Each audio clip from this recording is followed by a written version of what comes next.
অন্তরকে সবসময় আল্লাহর আনুগত্যে রাখার দোয়া। আল্লাহুম্মা মুসাররিফাল কুলুবি সাররিফ কুলুবানা আলা তাআতিকা। অর্থ, হে অন্তর পরিবর্তনকারী আল্লাহ, আমাদের অন্তরকে তোমার আনুগত্যের প্রতি পরিবর্তন করো।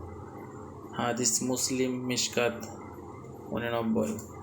অন্য বর্ণনায় রয়েছে, রাসূলুল্লাহ সাল্লাল্লাহু আলাইহি ওয়াসাল্লাম বেশি বেশি বলতেন, ইয়া মুকাল্লিবাল কুলুবি সাব্বিত কলবি আলা দীনিকা।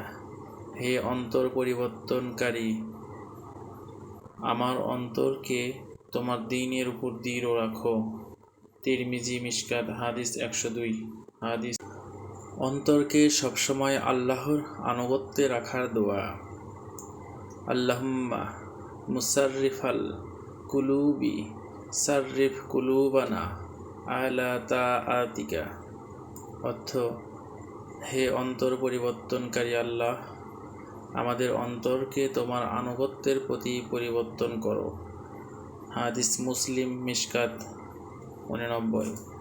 অন্য বর্ণনায় রয়েছে, রাসূলুল্লাহ সাল্লাল্লাহু আলাইহি ওয়াসাল্লাম বেশি বেশি বলতেন, ইয়া মুকাল্লিবাল কুলুবি সাব্বিত কলবি আলা দীনিকা। হে অন্তর পরিবর্তনকারী, আমার অন্তরকে তোমার দ্বীনের উপর দৃঢ় রাখো। তিরমিজি মিশকাত হাদিস 102। হাদিস।